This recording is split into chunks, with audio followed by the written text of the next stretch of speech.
you want to make money with real estate. So in this week's video, I'm going to be going over a few different models and methods that you can do real estate and actually make money and build wealth with doing real estate. So the few models we're going to go over is going to be wholesale real estate, multi-unit rental properties, buying and holding, and fixing and flipping. So we'll start with buying and holding, probably the worst way to make money in real estate. Buying and holding, essentially the way I'm talking about it would be through residential real estate. So buying a home, let's say the home value is $300,000 and you buy it and you plan on holding it for 5 years and trying to sell it for a profit later. So if you're not renting it out, and you're just going to own the home and live in it and try to sell it 5 years later, you're going to be paying that mortgage. On a $400,000 home, your mortgage is going to be about $1,700 or $1,800 a month. That's over $20,000 a year. $20,000 a year carried over 5 years is $100,000, not including maintenance or any other fees. So if you buy a home for $400,000 and 5 years later, if it's not worth more than $5,000, you're actually going to lose money if you try to sell that home. Right? Now, if you rent the home out, or the bottom part of the home, like the basement or the second floor, and let's say your rent is, or your mortgage is $1,800 a month, but you rent out the basement for $12,000, now you're only paying $600 a month for a mortgage. That's $7,200 a year. Over 5 years, that's only $36,000 or $37,000 that you've actually paid. And if you buy the home for $400,000 and sell it for, let's say, $550,000 5 years later, and you've rented out the basement, you could make a little bit of money there. But that's a long-term process. So let's say you make $100,000. It might seem like, oh, I just made $100,000 in a day, but it actually took you 5 years on that investment, right? Not a great way to do real estate. But now leaking into the very next, which is going to be rental units, which is one of the best ways. Multi-unit rental properties were a location in, and I'm still talking residential. So if you get a place that has like a duplex, triplex, quadplex, these are usually a little bit cheaper depending where you live. I'm in Canada and things are extremely expensive in real estate, but rent is also really high. So rental incomes are really good in Canada, really good in the States. So let's go with a multi-unit quadplex. Now I prefer, if you're going to do rental property real estate, you can start with something small like a duplex or a triplex or a quadplex, but what I would suggest is going for a multi-unit property, at least a quadplex or an actual small apartment building, like 8 units, 10 units, 12 units. Because if you can get a 12-unit rental property, let's say in Canada, let's say for $1.5 million for like a 10-unit rental property, like a really small building, let's say somewhere in a small town, not that close to Toronto where things are crazy expensive. Like say $1.5 million for a small 10-unit rental property, or even 8-unit. And to be even more realistic, let's go $2 million, because I was recently looking at a 16-unit rental property near Hamilton, Ontario, and it was $3 million. So if we go for $2 million for a 10-unit rental property, right? Let's do the math. 10 units, and let's say, and in Southern Ontario, Canada, a 1-bedroom apartment anywhere with like within 2 hours of Toronto. So if we're in the Hamilton area, which is about 45 minutes to an hour from Toronto, $3 million for this 16 unit was going to be $10,000 a month for the mortgage and about $25,000 a year in fees. So like maintenance and that kind of stuff. So if I'm paying $12,000 a month in overhead, but I got a 16-unit rental property that averages $1,400 a month per unit, that's $1,400 a month times 16. That's over $20,000 a month. So you can see the power of one single rental unit that has like more than 4 or 5 units, more than 4 or 5 rooms for you to rent out, is $5,000, $6,000, $7,000, $8,000 a month passive income. The really cool thing about rental properties is the ability to generate a passive income, where money that you're just going to keep getting on the recurring basis, right? And this is one of the best ways to make money with real estate, especially in this market where not as many people are able to own homes thanks to 2020 and COVID. And more people are resorting to renting, and just the fact of, in Canada especially, with how high the cost of homes has gone up, a lot of people are renting, especially younger people. So this is a really good opportunity, and rental units are awesome, but you require funds for those. Now the next one is going to be fixing and flipping. So with fixing and flipping, another really awesome model, but I prefer the passive, like through rental. But if you wanted to make money with fixing and flipping, you're probably going to need some money down. Like in Canada, you're not allowed to, for a residential purchase, you're not allowed to put $0 down, and you're not allowed to get a loan from someone or from a bank to pay that for you. Now you could get a family gift, or you could have the money yourself, but if you don't, then fixing and flipping might not be a great method for you, because secondly, you also have to pay for the renovations. So let's say you get a house for $300,000 and its market value is $400,000. So if you get it for let's say $320,000, and it needs, let's say, $20,000 in renovations, you would want to carry the mortgage and the overhead for the shortest amount of time possible, and have that house back on the market, fixed and renovated fully and ready to be sold as soon as possible. So again, fixing and flipping is another thing that can take upwards of like 6 months just to sell one house. There is some guys that have been doing it a long time that are really good at it that can get in, renovate a home and sell it within 60 days, but that is extremely fast and not very realistic, especially if you're brand new. So without money and without a little bit of experience, fixing and flipping might not be the best model for you. But my friend, I actually have a friend who lives in the home and carries the mortgage himself, because everyone's paying rather a mortgage or they're paying rent. So he lives in the home and then he fixes it and then he flips it like a year or so later. And he does that in all the homes he lives in. So he'll live in the home, fix it up, renovate it, and then sell it later. It's kind of like buying and holding, but he's buying homes that need work, right? So these homes that need work are going to be sold below market value, and then if you wait a year or a year and a half, there's a pretty good chance the market will go up even just a little bit. So that's going to add to your overall profitability by holding it onto it a little bit longer.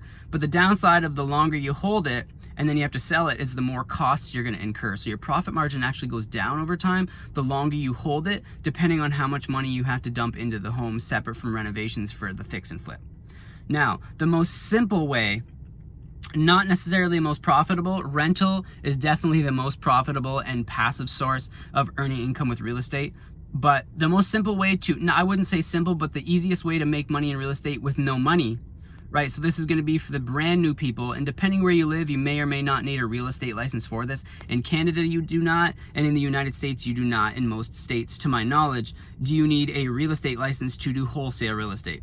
So wholesale real estate, all you're simply doing is connecting buyer and seller. So you're finding people that are selling homes, and you're not finding them in the typical method, like finding them selling their home on remax.com or a real estate website. You're going to look for people like foreclosed homes or bank foreclosures, or people that are selling their house for cash, or personally selling the home, and then you find out that the home maybe has a little bit of issues, that it needs some renovations.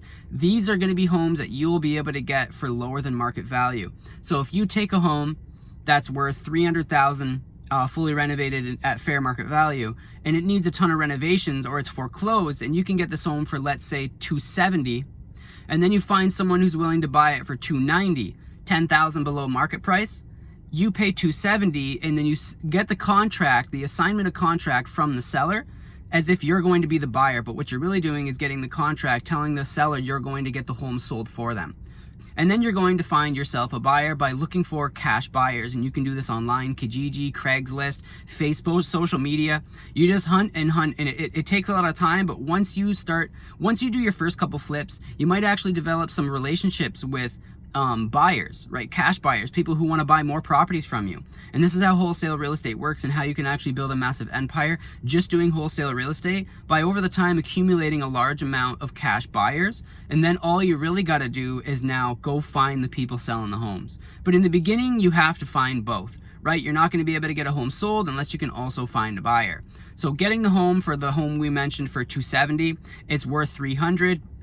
If we get this home sold to a cash buyer for $290,000 or even $285,000, you're going to get the difference of the in-between. So if you get it, you pay $270,000 from the seller and you sign the contract, and then you sign that contract over to the new buyer for $290,000 or $285,000, and you pay $270,000, you don't have to pay any money. You're spending $0 up front, right? You're not investing any money into the property. You're not carrying the mortgage. You're not paying any utilities or doing any renovations. You're literally just assigning a contract, finding a buyer, connecting seller and buyer, and you're going to be the middleman who signs the contract and connects these two. So if you're wondering, well, why don't these people just do it themselves? Why don't these cash buyers just do it themselves? Well, they are. These people are searching for homes, obviously, because they're ready to buy. But the thing is, they're not going to be, you can't just go get every single house in the world. Right? These cash buyers, they don't know where every single house is being sold. You could be in a totally different city. You could be 2 hours from them, and you find a home for sale, a foreclosure, or a home for sale that needs a ton of renovations, or whatever it is, where you're getting an under market value home, and you're going to be able to assign a contract with that seller, and then you're going to go find that buyer yourself. Right? So you found the seller of the home, they did not. And there's so many opportunities in wholesale real estate in Canada and the US and probably a bunch of other countries to do this business model. And the really awesome thing is you don't need to spend money up front. You're just simply connecting seller and buyer and assigning the contract in your name over to the seller. So If you pay $270 for the home, you're not actually paying for it. You're just signing a contract that you will pay $270, and then you connect it to a buyer and you get the buyer to pay $285, you make $15,000. And by the time that real estate deal has closed and the actual purchase has gone through from buyer to seller, you're normally due your $15,000 commission, like whatever the difference in price was, you're normally due that within like 30, 60, or 90 days. So wholesale real estate is a really good way to start making money with real estate in Canada and the US, more specifically the US, because of how much more real estate opportunity there is there. Now, if you're in Canada going, well, the prices are so high in Canada, why wouldn't I be able to make a lot more money here? So I know a lot of guys in real estate in Canada, and I know some guys in the States, and some of the people in Canada complain to me about how assigning contracts and doing wholesale real estate in Canada is, they wish they lived in the States with how much easier it would be. Now some of these guys do wholesale real estate in the US because they have US partners, but some of these guys that are really, really big with real estate, so I'm relatively new to real estate. You know, I'm not a super experienced real estate veteran. I'm just getting into it. My wheelhouse is e-commerce and has been since 2014, but these are the 4 ways that you can get into real estate through residential. Now commercial is a whole different gig, commercial real estate, and that's a very lucrative model as well. But number 1 is going to be wholesale real estate, which is going to be living in Canada or the US. I can for sure say that you can do extremely well with wholesale real estate, and you're never going to spend $1. You're just going to spend time connecting buyer and seller. And then it's going to be, the next one's going to be rental properties. Going to be that and wholesale real estate are both extremely profitable in North America, but rental is going to be number 1, especially multi-unit, because if I give you that example, the $3 million home, or the $3 million 16 apartment unit building I was looking at was $3 million bucks. So the mortgage would be around 10 grand, but I'd be generating over $22,000 a month in passive income. And 15 out of 16 units were currently rented with at least a 1-year contract at the time I looked at it. So there was only 1 vacant, and the owner of the building says normally vacancies only last maximum 30 days around here. And this was before the coronavirus. This was before spring 2020. So there's massive opportunity in rental real estate. It's absolutely crazy, but a really good place to start with rental would be quadplex or a triplex. Now you're not going to get 5 or 10 grand a month in residual income from a quadplex, but if you were to get a quadplex, let's say you could rent out each unit for $1,100 a month, and I'm talking Canada numbers. So $1,100 a month. Let's say there's 4 bachelors with a bathroom, or $1,200 or $1,100 to $1,200 a month, and there's 4 of them. And let's say this home is $700,000. So your mortgage is going to be about $3,000 a month. And if you can rent each unit for $1,200, that's $4,800. So that's $1,800 gross profit per month, which is over 20 grand a year, but this is before expenses and any of that. And as the owner of the home, you are going to be the one that has to pay for those things.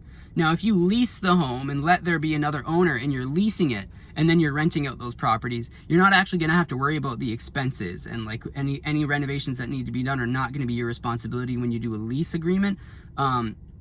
But purchasing and owning the home, even though you make a tiny bit less money with this method, it gives you a lot more control. And another really good thing is if 10 years later you decide you don't want that property anymore and you paid $700 for it in 2020, and in 2030 this thing's worth $1.4 million, you would have been making 15 or 20 grand a year for 10 years, and now you can go cash out for an extra $500,000 cash. If you're doing the lease option, you can't cash out because you do not own it, right? So these are the 4 methods for getting into real estate that I have a little bit of experience with, and that I can share as much of my knowledge as possible. But the place you definitely want to start with, and especially if you live in North America, is going to be wholesale real estate, because you can connect buyer and seller just by spending a few hours a night searching online for homes like this, selling for under market value price, be it a foreclosure, be it an emergency sale, or the homeowner's gone broke, or someone died, like a family member died and they just want to sell the home. Now some of these scenarios and circumstances surrounding why these people are selling their homes can be sad, but you're not doing it to be emotional about it. It's business. You're doing this to make money. Now obviously people, the sad scenarios, it's obviously not going to be a positive experience if you're sitting there and having like a really lengthy conversation with the person that you're getting the contract to sell their home for them. And you may come across that with wholesale real estate. As the one thing that I do know is some of these people that are in a bad spot and have to sell their home, there's a little bit of negativity surrounding this model if you do deal a lot with the people. And I mean, that's just what comes with wholesale real estate. But a lot of the time you won't have to deal with that kind of stuff. And another thing is you can actually hire a team. By the time you've made a few sales and you have a few contracts, you can actually start hiring some other people that help you scale your wholesale real estate and turn it into an empire. And that is for another video. So if you have any questions regarding real estate and what method you should start with, tell me where you live. If you're in US or Canada, what method you were looking at getting into. If you have some money up front, fixing and flipping could be a good option, or getting into rental for the passive income. Buying and holding and selling a few years later, not really a great option unless you're going to rent it out. And then wholesale real estate, #1 go-to for brand new. Any questions, drop them below, and we'll see you next week.